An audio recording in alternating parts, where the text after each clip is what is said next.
Hello students, आप सबको ईद मुबारक और आप सबका वेलकम करता हूं मैं ऑनलाइन क्लासेस में।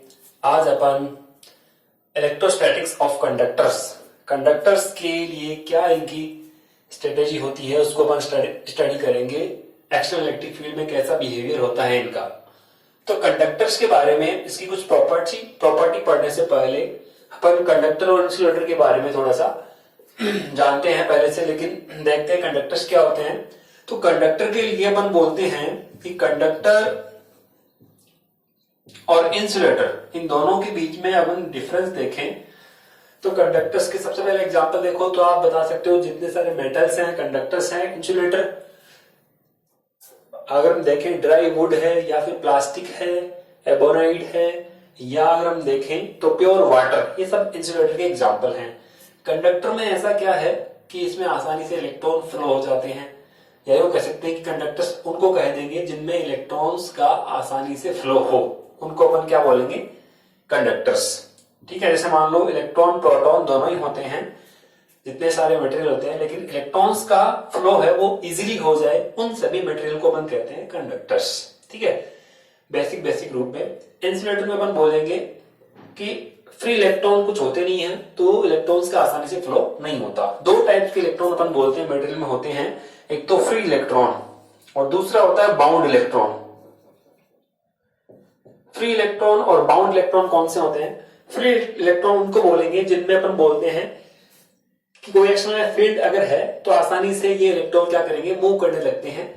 ठीक है, और ये न्यूक्लियस के साथ जो इनका अट्रैक्शन फोर्स होता है बहुत ही स्मॉल होता है, ये कह सकते हैं कि लूजली बाउंड होते हैं न्यूक्लियस के साथ में। जैसे अपन कहते हैं एटम है, एटम में क्या होता है, न्यूक्लियस में क्या होते हैं, प्रोटॉन एंड न्यूट्रॉन। ठीक है, और इलेक्ट्रॉन बाहर इसके रिवॉल्व करते हैं।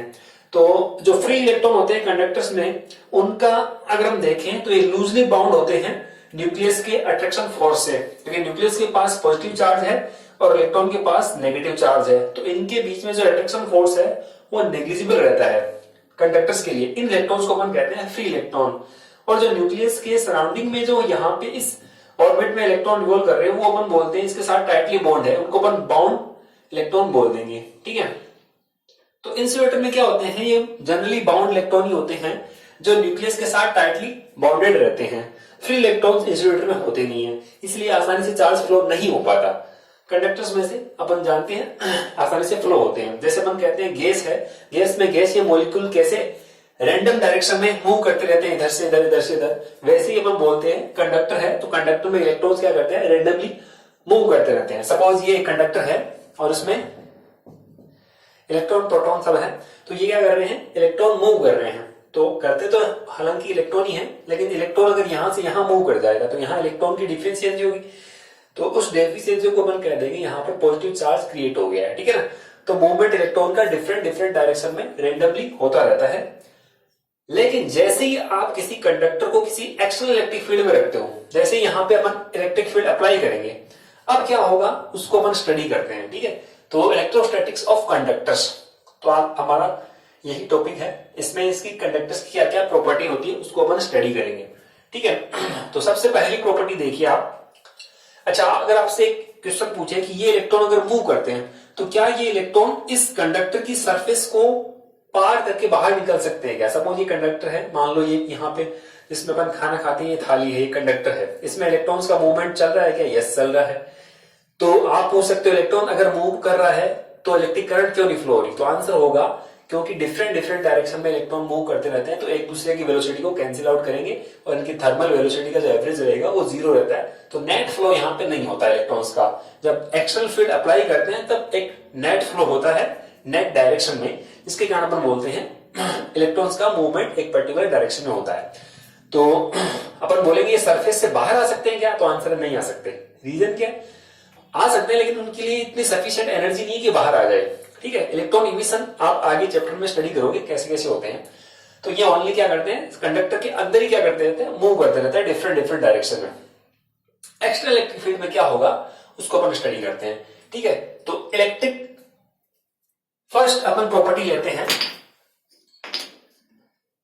Electric field is zero everywhere inside the conductor in steady state. अपन ये कहते हैं कि किसी कंडक्टर के अंदर इलेक्ट्रोस्टैटिक फील्ड जो होगा वो कितना रहेगा, 0 रहेगा। ये यूं कह सकते हो इलेक्ट्रोस्टैटिक कंडीशन कौन सी है उसको अपन थोड़ा सा स्टडी करेंगे अभी। किसी भी कंडक्टर के अंदर, ठीक है, जैसे हमारे पास एक कंडक्टर का टुकड़ा है छोटा सा, मान लो कॉपर का एक टुकड़ा है, ठीक है, तो उसके अंदर क्या है, इलेक्ट्रॉन है, प्रोटॉन है, तो अंदर इलेक्ट्रिक फील्ड है क्या, आंसर है नहीं, 0। अंदर इलेक्ट्रिक फील्ड कितना होगा, 0। अगर मान लो आपसे बोला जाए कि इस मेटल के टुकड़े को अगर हम एक्सटर्नल इलेक्ट्रिक फील्ड में रखें, मान लो यहां पे एक एक्सटर्नल इलेक्ट्रिक फील्ड हमने यहां पे लगाया है और ये एक मेटल का पीस है सपोज, ठीक है, यहां इलेक्ट्रिक फील्ड की जो डायरेक्शन है वो इधर से इधर, इसका मीन्स अपन मान सकते हैं यहां पे कुछ पॉजिटिव चार्ज रहे होंगे, ठीक है, जिसके कारण से इलेक्ट्रिक फील्ड लाइन है वो निकल रही है, ठीक है। अब अपन बोलेंगे ये मेटल का पीस है, क्या है इसमें, इलेक्ट्रॉन एंड प्रोटॉन, तो इलेक्ट्रॉन नेगेटिव चार्ज है, इलेक्ट्रिक फील्ड की डायरेक्शन ये है, तो इलेक्ट्रॉन पर किधर फोर्स अप्लाई होगा, अगेंस्ट टू इलेक्ट्रिक फील्ड, तो इलेक्ट्रॉन मूव करना स्टार्ट करेंगे, तो यहां से मूव करते करते इधर आएंगे, यानी प्लस की तरफ और अट्रैक्ट होंगे, तो यहां पे अपन बोलेंगे ये इलेक्ट्रॉन इधर आ जाएंगे, ये सपोज, ठीक है, यहां से इलेक्ट्रॉन यहां मूव कर गया तो यहां इलेक्ट्रॉन की डेफिशिएंसी हुई, इसका मतलब यहां कैसे होगी, यहां प्लस चार्ज क्रिएट हो गया, ठीक है, ये प्लस चार्ज, जितने इलेक्ट्रॉन यहां से इधर गए यहां पे प्लस चार्ज क्रिएट हो गया है, नेट चार्ज लेवल कितना है, 0, ठीक है। तो यहां आप देखोगे ये तो है एक्सटर्नल इलेक्ट्रिक फील्ड, और यहां अंदर ही अंदर अपन बोलेंगे एक इलेक्ट्रिक फील्ड इंड्यूस हो गया है, जिसे अपन कहते हैं ई इंड्यूस्ड, ठीक है, उसके डायरेक्शन प्लस से माइनस की तरफ है, ठीक है, यहां पर माइनस भी कर सकते हैं, मान लो ये माइनस साइन शो कर रहा है, इलेक्ट्रॉन इधर इस तरफ आ गए तो ये नेगेटिव चार्ज है, तो प्लस से माइनस की तरफ इलेक्ट्रिक फील्ड की डायरेक्शन है, कौन सा electric field, induced electric field, ठीक है।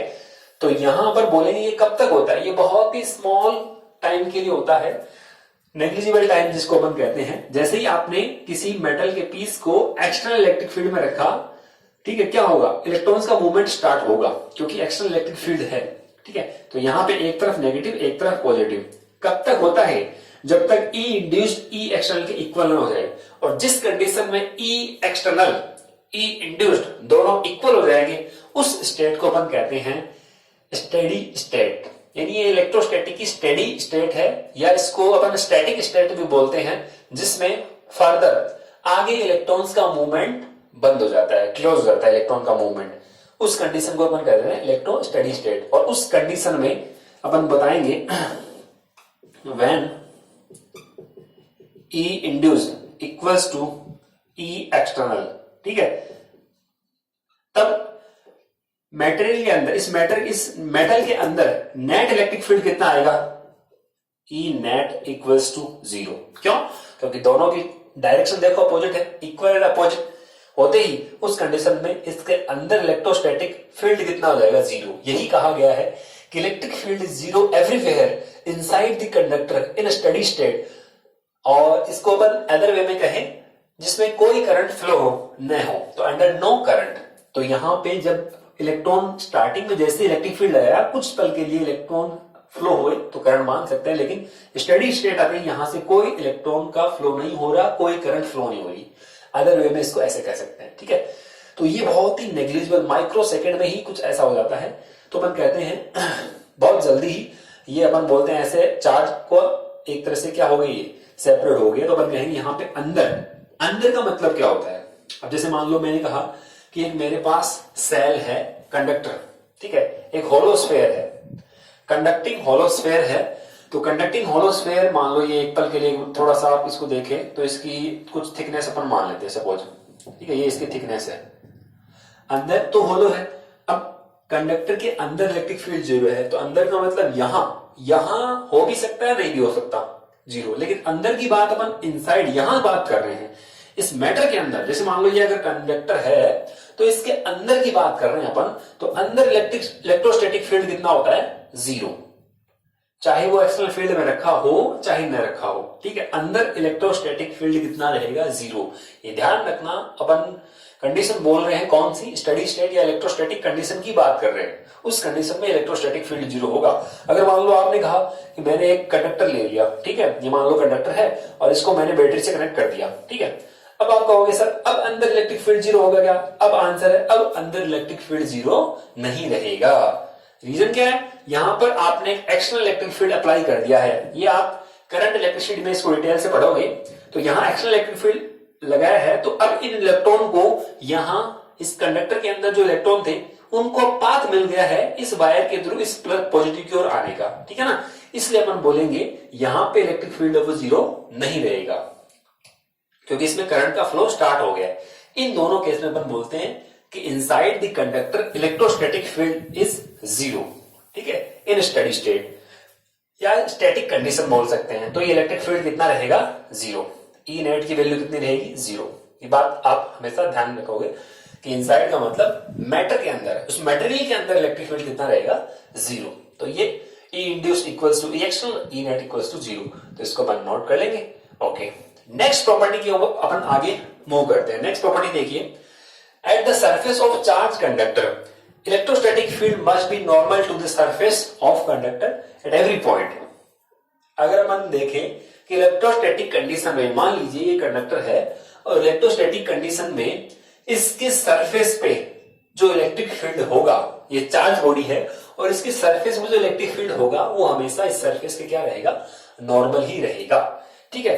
तो इसको अगर हम देखें, ये स्टेडी स्टेट की बात करें, इलेक्ट्रोस्टैटिक कंडीशन की अपन बात कर रहे हैं, तो इसके अगर अपोजिट अगर हम चले, मान लो कि यहां पे अपन कहें कि ये सपोज कंडक्टर है और यहां इसकी सरफेस पे प्लस चार्ज है, ठीक है, और इलेक्ट्रिक फील्ड क्या होगा? नॉर्मल। ये बोल रहा है इलेक्ट्रिक फील्ड नॉर्मल होता है। चलिए अपन एक पल के लिए मान लेते हैं कि इलेक्ट्रिक फील्ड नॉर्मल नहीं है, इस डायरेक्शन में है इलेक्ट्रिक फील्ड सपोज, ठीक है। तो इस डायरेक्शन में अगर इलेक्ट्रिक फील्ड है तो सरफेस के अलोंग इसका कंपोनेंट क्या आएगा? ये एंगल मान लो थीटा है तो ई कॉस थीटा, और नॉर्मल अपन बोलेंगे क्या आएगा? ई साइन थीटा, ठीक है। तो अपन बोलते हैं होता तो है नॉर्मल, लेकिन अगर हम माने एक पल के लिए कि ये नॉर्मल नहीं है, ऐसे है, तो ई कॉस थीटा यहां पर अलोंग दी सरफेस एक यहां पे क्या आ गया? इलेक्ट्रिक फील्ड आ गया। अब ये प्लस चार्ज है तो प्लस चार्ज पे इलेक्ट्रिक फील्ड की डायरेक्शन में फोर्स अप्लाई होगा, और फोर्स अप्लाई होगा तो ये प्लस चार्ज क्या करेगा? मूव करेगा। और अपन को पता है, ये तो अपन पहले ही कह दिया कि इलेक्ट्रोस्टैटिक कंडीशन में चार्ज कभी मूव नहीं करता। तो ये मूव कैसे कर रहा है? इसका मीन हो गया कि ये जो सरफेस के अलोंग इलेक्ट्रिक फील्ड है ये पॉसिबल ही नहीं है। इसका मतलब ई कॉस थीटा की वैल्यू कितनी है? जीरो है, ठीक है। तो अपन बता सकते हैं इन इलेक्ट्रोस्टैटिक कंडीशन इलेक्ट्रिक चार्ज जो रहेगा वो इस पे कोई फोर्स अप्लाई नहीं होगा, और फोर्स अप्लाई नहीं होगा इसका मीन्स होगा कि नॉर्मल फैक्टर ही यहां पे बोला जाएगा। इलेक्ट्रिक फील्ड जो होगा वो नॉर्मल ही होगा। इलेक्ट्रिक फील्ड जो ये है ये नॉर्मल ही रहता है, और नॉर्मल होगा तो ई कॉस थीटा की वैल्यू क्या रहेगी? जीरो। ई जीरो है नहीं तो यहां पे किसकी वैल्यू जीरो होगी? कॉस थीटा की। और कॉस थीटा की वैल्यू कब जीरो होती है? जब थीटा की वैल्यू कितनी हो? 90 डिग्री। ये हमें पता है, when theta equals to 90 degree then cos 90 zero. Okay, तो ये हमने यहां से प्रूव भी कर दिया। इसका मीन ये हो गया कि हमेशा इलेक्ट्रिक फील्ड चार्ज सरफेस के क्या रहेगा? नॉर्मल रहेगा। उसका रीजन क्या बताया? तो अगर मान लो नॉर्मल नहीं होता तो उसका एक कंपोनेंट इस चार्ज पे फोर्स अप्लाई करता जिसके कारण ये मूव करता। वो हमने पहले कह दिया कि ये तो मूव करता ही नहीं स्टैटिक कंडीशन में। बस यहां से अपन इसको नोट करेंगे, ठीक है। तो ये हमने इसका रीजन दे दिया। अगर मान लो एक क्वेश्चन आपसे पूछे, ठीक है, मान लो कि यहां पे सपोज ये इलेक्ट्रिक फील्ड है, यूनिफॉर्म इलेक्ट्रिक फील्ड है। अब आपको बोला गया है एक स्फेयर को, एक कंडक्टर को, एक कंडक्टिंग स्फेयर है, इसको यूनिफॉर्म इलेक्ट्रिक फील्ड में हमने यहां पे रख दिया। अब बताइए इलेक्ट्रिक फील्ड लाइन की डायरेक्शन कैसे हो जाएगी? तो देखना, एक केस क्या ऐसे होगा? क्या पहला केस क्या ऐसा हो सकता है? क्या पॉसिबल? तो आंसर ऐसा पॉसिबल नहीं है। उसका रीजन क्या है? देखो ये इलेक्ट्रिक फील्ड लाइन इस कंडक्टर के अंदर से जा रही है, और हमने पहले कह दिया कि कंडक्टर के अंदर इलेक्ट्रिक फील्ड कितना होता है? जीरो, ठीक है ना। तो यहां आप कहोगे सर ये तो कैसे दिखा रही है? तो हमने एक तरह से पहले स्टार्टिंग में बोला है कि इंड्यूस और ई एक्सटर्नल दोनों इक्वल होते हैं, यहां अंदर कितना रहेगा? जीरो। तो अंदर कोई इलेक्ट्रिक फील्ड लाइन नहीं रहती, ठीक है। तो यहां से अपन बोलेंगे ये इलेक्ट्रिक फील्ड लाइन है वो यहां नहीं रहेगी, तो इसको आप यहां से हटाओ। क्या अब ठीक है? क्या अभी भी अपन बोलेंगे इसमें कुछ मिस्टेक है। कैसी? कौन सी मिस्टेक है? कि यहां से जैसे मान लो अपन कहें कि ये इलेक्ट्रिक फील्ड लाइन ऐसे है, तो ये सरफेस है, और ये इलेक्ट्रिक फील्ड लाइन ऐसे है, यहां ये सरफेस है और ये इलेक्ट्रिक फील्ड लाइन ऐसे है। देखो क्या सरफेस की इलेक्ट्रिक फील्ड लाइन नॉर्मल है क्या? इस प्रॉपर्टी के अकॉर्डिंग नॉर्मल है क्या? नहीं है।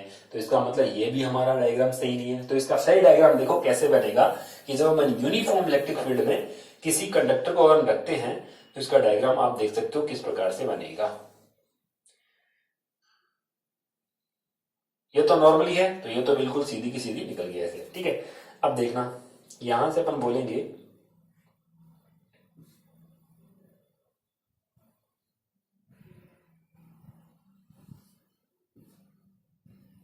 ठीक है, यहां ये नॉर्मली यानी ये माइनस माइनस माइनस माइनस 60, जैसे यहां हमने माइनस माइनस माइनस किया, एक तरफ प्लस प्लस, ठीक है, तो ये एक तरफ प्लस प्लस, तो यहां इससे जस्ट नॉर्मली हो गए और इस प्रकार से निकल जाएगी।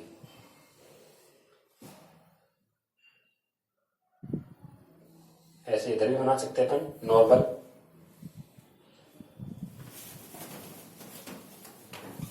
ठीक है, और ये यहां से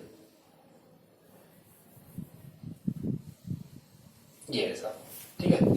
ये डायग्राम ऐसे बनेगा। यहां पे आप देख सकते हो इस सरफेस के जस्ट नॉर्मल है, यानी इंटर करते समय ये नॉर्मल रहेगी सरफेस के और ये बाहर निकलते समय भी नॉर्मल है। तो ये डायग्राम ऐसा कुछ बनेगा, ठीक है। ये क्वेश्चन आया हुआ भी है। तो अपन सेकंड प्रॉपर्टी को भी अपन अच्छे से समझ चुके हैं। यहाँ पे इलेक्ट्रिक फील्ड क्या रहेगा? नॉर्मल टू दी सरफेस, ठीक है। Next, the interior of a conductor can have no excess charge in the static situation. Static situation में यानी जब ई इंड्यूस और ई एक्सटर्नल दोनों की वैल्यू इक्वल हो जाती है, उस कंडीशन में कंडक्टर के अंदर नेट चार्ज या चार्ज क्या रहेगा? जीरो, कोई चार्ज अंदर नहीं रहता। जैसे अपन बोल दिया स्टैटिक कंडीशन आ चुकी है, अंदर कुछ भी नहीं है, अंदर कुछ भी नहीं है, नेट चार्ज कितना रहेगा? जीरो। बस इसको अपन प्रूव भी कर सकते हैं कि नेट चार्ज कैसे जीरो रहेगा। तो अपन जानते हैं we know that inside the conductor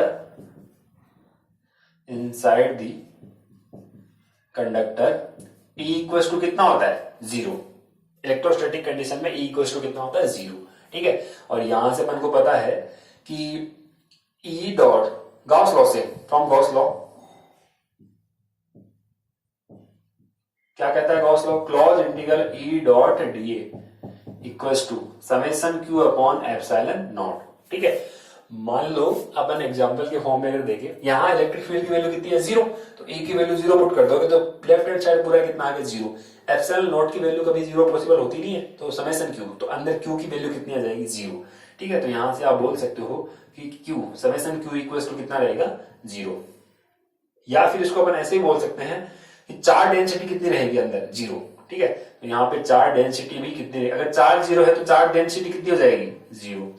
charge density मान लो रो लेते हैं अपन, वो भी कितनी रहेगी? जीरो। तो चार्ज डेंसिटी भी जीरो और चार्ज भी कितना रहेगा? जीरो।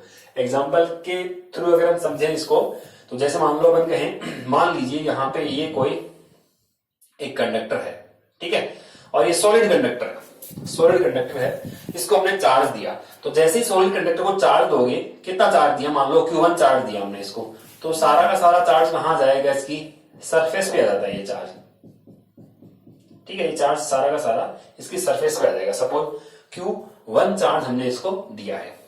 अब क्या किया, इसको हमने, इस सॉलिड कंडक्टर को हमने किसी होलो कंडक्टर के अंदर रख दिया, ठीक है। ये होलो कंडक्टर, सपोज इसकी मैं कुछ यहाँ पे मोटाई बना लेता हूं, मान लो इसकी थिकनेस कुछ है, वैसे स्मॉल थिकनेस है लेकिन फिर भी समझने के लिए इसको हम बना सकते हैं, ठीक है। इस होलो कंडक्टर के अंदर इस सॉलिड कंडक्टर को हमने रख दिया, ठीक है। अब आप कहोगे कि नेट चार्ज कैसे जीरो है? तो अपन यहाँ पे इस कंडक्टर के अंदर मान लो यहाँ पर एक गाउसियन सरफेस चूज करते हैं, तो इस कंडक्टर के अंदर आप एक अगर गाउसियन सरफेस का चयन करते हो तो अंदर गाउसियन सरफेस के अंदर इलेक्ट्रिक फील्ड कितना होता है? गाउसियन सरफेस की अगर हम बात करें, या यूं कह दो ये कंडक्टर है, ये गाउसियन सरफेस हमने चूज की है, ठीक है, और इस कंडक्टर के अंदर हमने चूज की है, यानी मटेरियल के अंदर की बात की है, और मटेरियल के अंदर इलेक्ट्रिक फील्ड कितना होता है? अभी जीरो।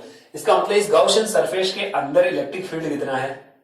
जीरो, ठीक है, या नेट चार्ज क्या होना चाहिए, जीरो। ठीक है, ये तभी पॉसिबल है जब यहाँ पे इलेक्ट्रिक फील्ड ई जीरो का पॉसिबल है, जब यहाँ पे नेट चार्ज अंदर क्या हो, जीरो। तो इस गॉसियन सरफेस के अंदर नेट चार्ज जीरो कब होगा, जब यहाँ Q1 है तो यहाँ इस अंदर वाली सरफेस पे कितना हो, माइनस Q1।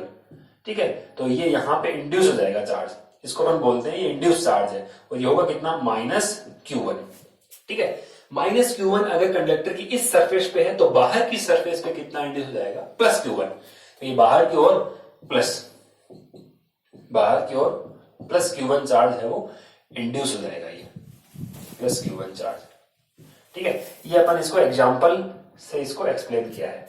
ऐसे ये भी हमने यहाँ पे ये क्या लिया है, एग्जांपल। ठीक है, और ये भी यहाँ पे क्या लिया है, एग्जांपल। ठीक है, प्रॉपर्टी तो ये है जो लिखी हुई है, ये तो प्रॉपर्टी है, और ये हमने इसको सबको एग्जांपल से ही एक्सप्लेन किया है, ये एग्जांपल है भी। ठीक है, तो अंदर इलेक्ट्रिक फील्ड कितना है कंडक्टर के अंदर, मेटेरियल के अंदर, जीरो। गॉसियन सरफेस लिए तो नेट चार्ज कितना है, zero.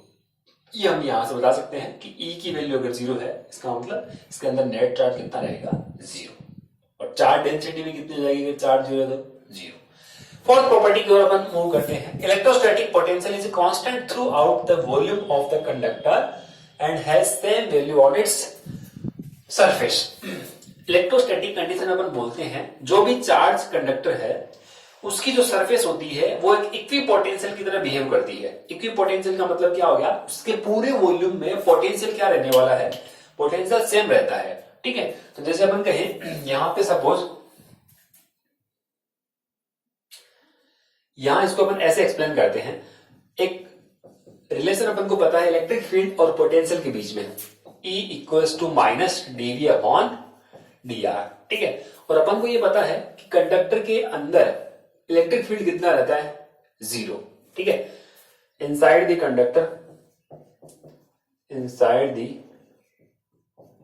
Conductor E equals to zero. So अगर E जीरो है तो dV upon dr equals to कितना आ गया, जीरो। यानी इसमें पोटेंशियल में चेंज है वो कितना आ रहा है, जीरो। पोटेंशियल में चेंज अगर जीरो, इसका मतलब पोटेंशियल क्या हो गया, constant. So potential V equals to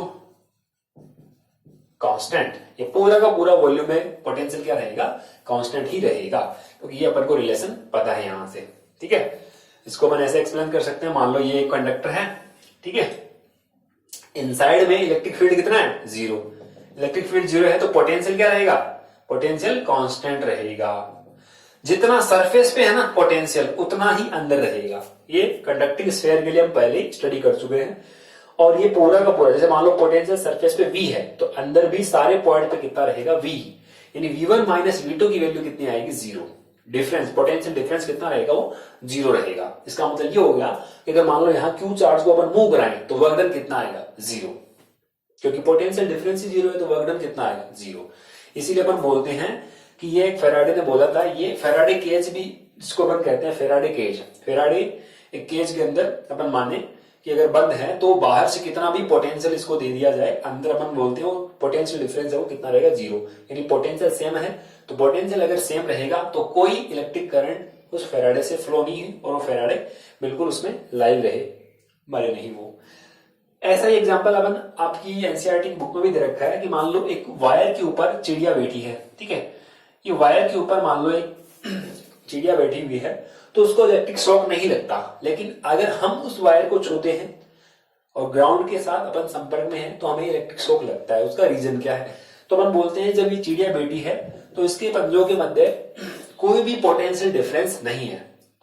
electric shock कब लगता है, यानी चार्ज का फ्लो होता है जब अपन कहते हैं एक तरफ हाई लेवल एक तरफ लो लेवल, एक तरफ हाई पोटेंशियल एक तरफ लो पोटेंशियल, या जो कह दो जब पोटेंशियल का डिफरेंस होता है तभी चार्ज का फ्लो होता है।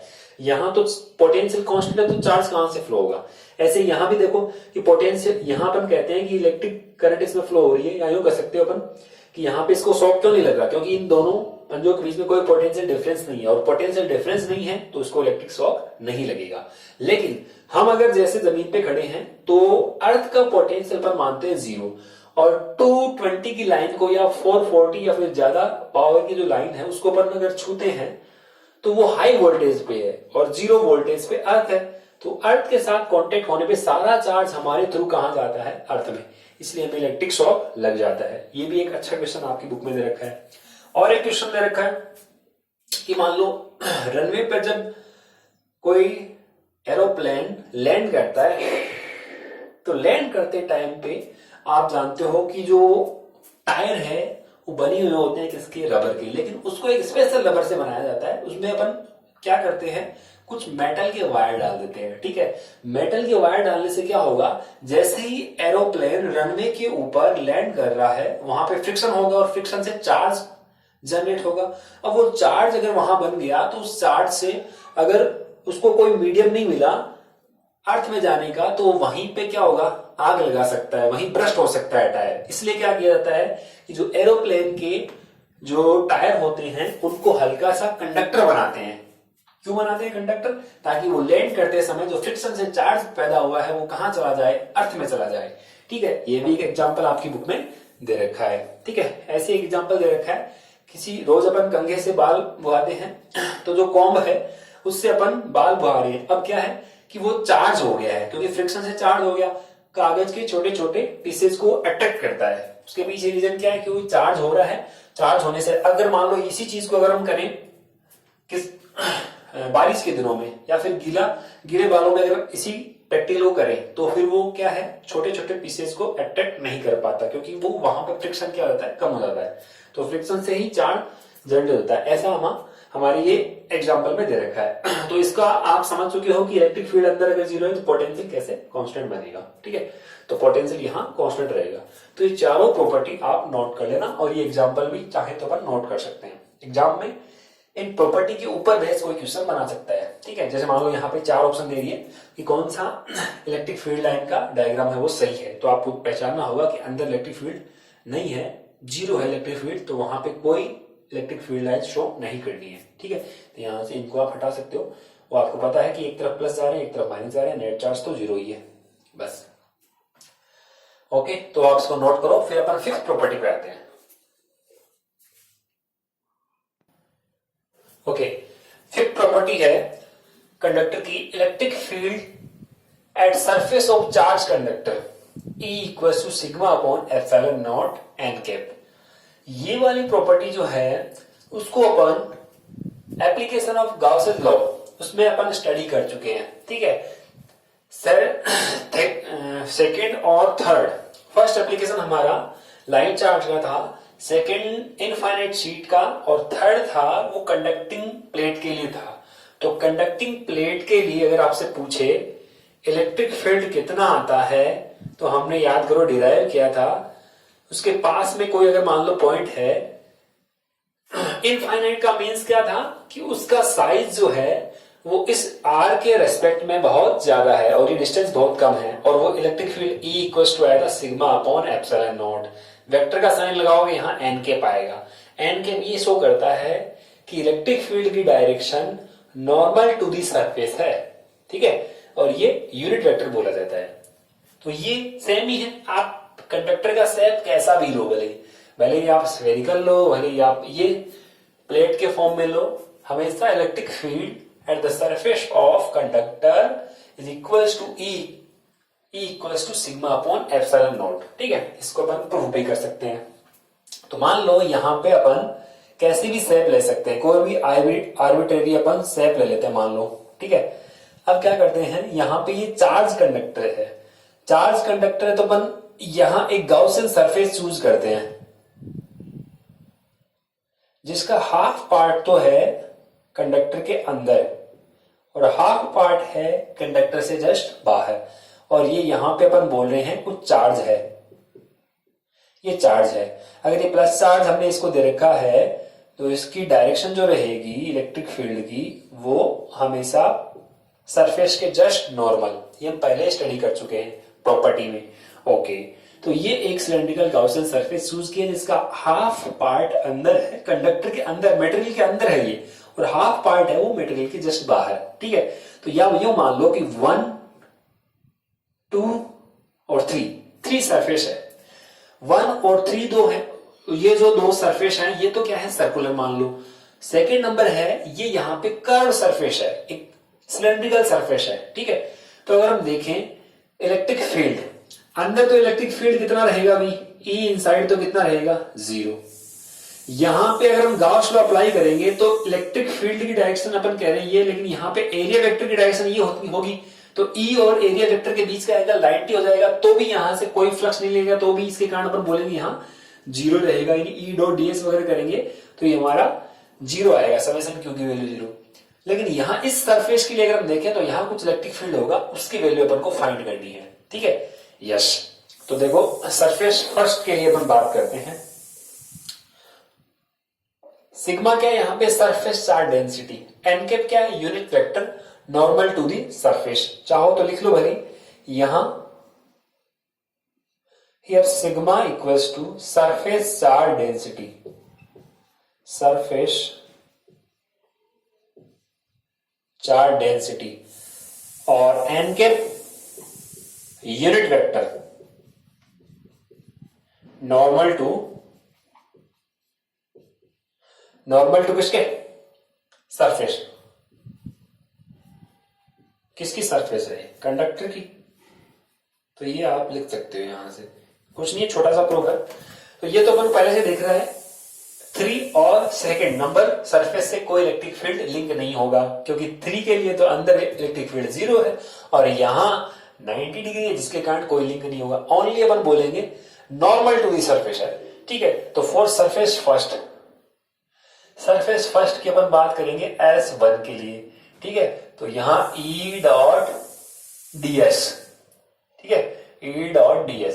तो ये पूरी का सरफेस का, इसका सरफेस एरिया मान लो S है, स्मॉल एरिया हमने लिया वो कितना है, मान लो ds है, ठीक है, equals to E dot ds। तो यहां से हम बोलेंगे, हमने लिया एक पहले से कितना एरिया ds ले रखा है, ठीक है, या आप कुछ भी मान सकते हो। मान लो कि यहाँ पे जितने सारे एरिया में चार्ज अगर मान लो S है, तो यहाँ पर S ds की बजाय अपन S मान लेते चलो, कि ये सरफेस एरिया इसका कितना है, H है सरफेस का, और यहां आप लोगे summation Q upon epsilon not, ये तो गॉस लॉ से पता है।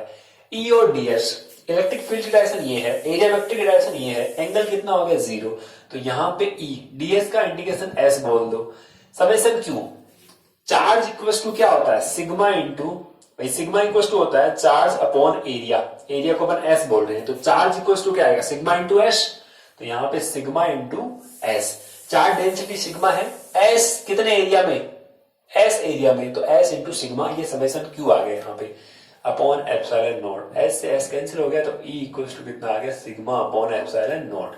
वेक्टर अगर साइन लगाओगे तो आप बता सकते हो कि वो नॉर्मल टू दी सरफेस है, ठीक है। नेक्स्ट, तो ये 5 प्रॉपर्टी हो गई है, ठीक है, तो इनको आप नोट करोगे, 5 की 5 प्रॉपर्टी है, उनको आप ये 5th नंबर प्रॉपर्टी यहां से आप